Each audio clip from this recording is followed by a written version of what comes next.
If I say purple and green.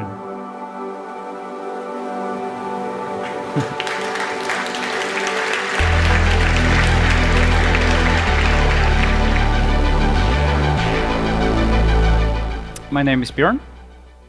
I'm also known as nonfigurativ on social media and such. I'm an artist and a software developer. I live in Norway, and I work with code and data and algorithms as my artistic medium. For close to 10 years, I had a studio where I was a creative director. It's called Void. We started in 2015. It's a studio focused on multidisciplinary work in the intersection of art, design, technology, and architecture. We did all types of installations at different scales, from things including light installations or kinetic stuff. We built most of it ourselves, wrote our own software, and had a lot of fun doing that. And we were often working very deeply with challenging the ways humans and the computers interact, or machines in general. And alongside this work, I've always explored my own art projects as well, like this installation, which is exploring how waves of light propagating through waves of water can be turned into waves of sound. So you just believe me when I say there's this awesome soundscape that comes out of it. Or this project that investigates how growth and algorithms give rise to organic structures, like the ones found in all sorts of plants, fungi, and other organic matter. Here's a view from where it's exhibited currently at a place called Architect House in Oslo. I'm also interested in how one can use technology to facilitate novel ways of interacting between humans across networks, like in this project where I connected two different parts of the blockchain-based art community through a series of interactive artworks that simulated quantum entanglement across two or several browser windows. That also turned into a physical installation that was exhibited in Belgium, where I kind of recreated this interaction between windows in a physical space using a robotic arm.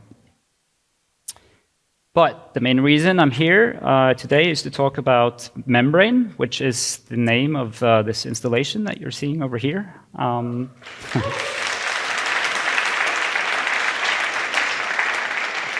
Thank you. So it's the result of a 2-month art and research residency that I've done at Sanity, with the idea of the final product being shown here for you today. I'm glad we made it. It's been a rough road. No, it's actually been great, and I'm so thankful to the whole team at Sanity. It's been an amazing journey. So what is this thing exactly? It's a multi-layered art installation exploring and visualizing the inner workings of an artificial mind in real time. So in plain nerd language, it's an AI agent that has been given a body, so to speak. So the idea came from this core question: what would it look like to be inside the mind of an artificial intelligence? And how does an artificial mind behave when given the freedom to continuously think, reflect, and respond to its environment? So the name Membrane comes out of this wordplay on the idea of both memory and the brain. But interestingly, membranes in biology are these sheets of cells that are designed to be a barrier for certain molecules while letting others through. So it's kind of like these transparent surfaces of individual LEDs that is letting some of the light through from the layers underneath. And interestingly, when we were looking at this space and I was kind of browsing around on the Sanity website, I also found this graphic that was very inspiring, and we kind of had this idea of making this physical layered-based installation. And I think it worked out quite nicely. It's a nice analogy for how thoughts, feelings, and impressions relate to each other. We have sort of these higher level cognitive functions in sort of the front of our mind. And at the same time, we have deeper layers of subconscious processes, memories, and things buried further down in our minds. Another question that came up is, can an AI agent develop a sense of self? And it reminded me of this idea put forward by Douglas Hofstadter in his book, I Am a Strange Loop. The book explores the idea that consciousness and the sense of self emerge from self-referential patterns in the brain. And the core argument is that our subjective experience of being someone, is essentially a strange loop, a self-referencing system that creates the illusion of a unified self by constantly referring back to itself. So I was sort of inspired by that to try to create an AI agent that is basically looping several LLMs in an endless sort of internal loop, chattering with itself, and at times also influenced by outside information. So the core behavior of the agent is that it has an internal stream of thought that is continuously running, and it's an internal dialogue of sorts produced by chaining LLM calls together in a self-referential manner. It can reflect on its environment. So we're in real time transcribing everything that is being said on stage all throughout the day. So if you've been looking at it from time to time, you might see that it has thoughts related to what's been recently said. It's not like a direct thing where it repeats what it's been said, but it sort of would be like looking into the mind of someone, maybe someone with ADHD, kind of picking up some pieces here and there, but mostly being caught in its own sort of thought process. And then it's also instructed to create mental imagery that is generated and also constantly fed to the installation. So for all of the geeks in the crowd, here's the good stuff, how everything is put together. So the agent is running in Node.js, and I'm using a bunch of external APIs. So I'm using GPT-5 and Opus 4 to do this internal reasoning and thought process. I'm using Assembly AI to, in real time, transcribe all the audio coming through the microphone, yeah. And I'm using Flux with, through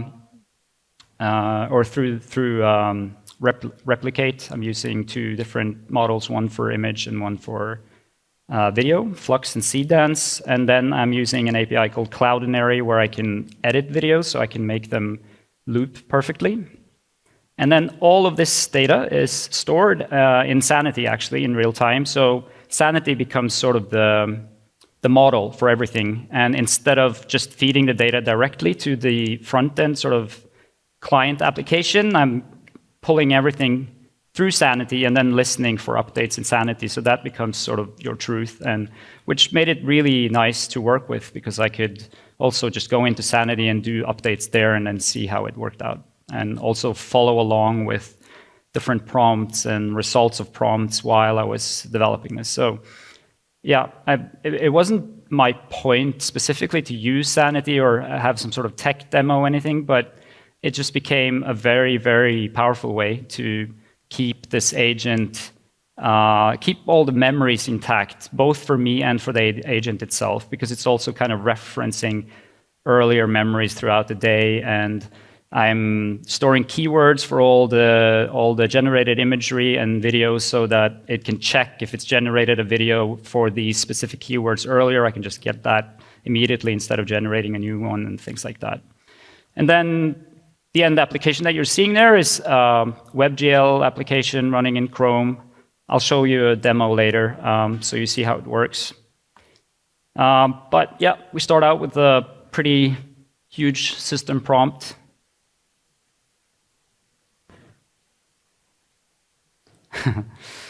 So for the really nerdy people, you can hit me up later and I'll give you all the details.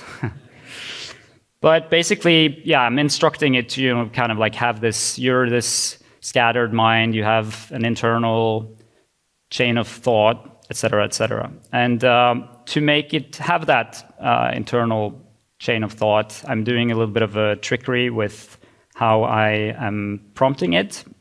Like usually you would send a message with using user as a role, you'll send that to the LLM, you'll get an answer back, and then you will put that answer into a history, and then you'll send the whole, or you append another message, and you'll keep sending the history back and forth, which I thought was a bit funny to begin with, but it actually makes a lot of sense because you can kind of like edit your own context window in a very interesting way, and you can manipulate that in all sorts of ways. So what I'm doing, instead of sending this typical message in return, before I'm sending it back and appending my new message, I flip the roles so that what actually came from the assistant now looks to the LLM like it came from a user. So it will keep replying to itself, basically, but thinking it's replying to someone else. And that works pretty well, but after a while, it kind of gets a little bit stuck. I think LLMs have their own sort of style, and if you kind of like loop them back to themselves, they kind of get stuck in their own grooves, going over the same concepts and formulations endlessly. So I'm also randomly switching LLMs, not doing it like every other turn, because that would also make like a kind of a predictable pattern. But I'm basically randomly every turn choosing whether or not I switch. So you'll have like two prompts running on Anthropic. Maybe you'll have one before you switch back to, or one with GPT, and then you'll switch back, and then so forth. And that creates a pretty dynamic sort of ongoing conversation that it's having with itself. And I'm not just asking it to give me thoughts. I'm also asking it to give me, or I'm instructing it to have sort of like internal imagery come up with each thought. So this is the data structure that I'm getting back from it. Basically, I'm getting the content of the thought itself. It will give me a list of words that it finds important that you'll see will kind of like be highlighted. And then I've also instructed it to return different colors based on its mood. So the colors are also changed by the agent. And it will also give a short description of what it's seeing internally in relation to that thought. And lastly, whenever I get a sentence from the transcription here, and I hope it's still working, it will pass that in as external information, and I've instructed it how to respond to external information. So, yeah. Before I show you a quick demo, I'll just talk briefly about the pipeline for creating videos. So I take this thought, and then I have a separate agent that is running in the background continuously for media generation. So I take the content of the thought, and then I ask GPT to create a more detailed prompt based on the short description that is part of the thought. And then I'm using seedance or flux to generate an image. And then from there on, I'm generating a video using that flux reference image and another more detailed prompt for the video. Then that is lastly thrown into Cloudinary, where I can make like a loop that works seamlessly. I'll show you how that works. So this is like a typical prompt that comes out of it. And here you'll see the image that comes out of Flux, and then a video that comes out of Seedance. And then in the end, you'll see the same video, but if you noticed how it loops, the one in the middle just like goes back to the start. The other one actually sort of fades back to the start. I do that by just cutting off a piece of the beginning, putting it at the end, and then fading between them, so it becomes a seamless loop. So yeah, let's see if I can show some of this behind the scenes so that you... Yeah, so here we are in Sanity, let's see. Yeah, insanity, actually. So, yeah, you can see as I'm talking, it's constantly posting these sentences, storing them in Sanity. So there's a lot here. Someone, luckily I met someone from Sanity, and they asked me, like, are you on a pro level? And I'm like, no, do I need that? And they were like, yeah, I think you've generated like 7,000 documents the last hour. So, and I'm constantly getting like emails from all these different services that I'm running out of tokens. So, so yeah, this is happening constantly, and then this is happening a little bit more slowly, but you can see here the videos that are generated. Here's the image, video, blah, blah, blah, blah, keywords that I can reuse and try not to duplicate content too much. But what's really nice is during the process of building this, I also stored all of the prompts, so as I was kind of developing the system, I could learn more about what worked and what didn't work. So it's a very nice versioning system when you're working with prompt engineering, basically. And I can show you the app itself. Here's the Node backend. Here's a simulated version of the installation. Actually, I'm simulating every single pixel just to make sure that they're all in the right place. And yeah, starting the agent here. This might create a little bit of duplication because I'm now running basically 2 instances of this installation. I mean, it's not showing what you see there because, yeah, the front end is sort of a self-contained client. In this case, I just needed one of them to run here. So you're seeing a different demo. Yeah, and basically the way this ends up there is that I'm just rendering all of these individual layers as textures, and this is just thrown out on a separate screen, and these nice people, the AV guys, have helped me just cut out the parts that need to go on each screen.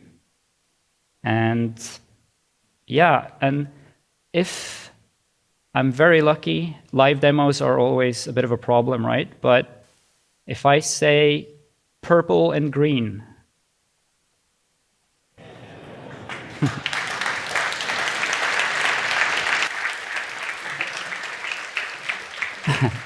or maybe red and orange. Yeah, kind of works. So with that, I want to say thank you. Yeah, if you're interested in learning more about my work, you can visit my website or follow me on Twitter and Instagram. And I'm looking forward to having a beer now. Thank you so much.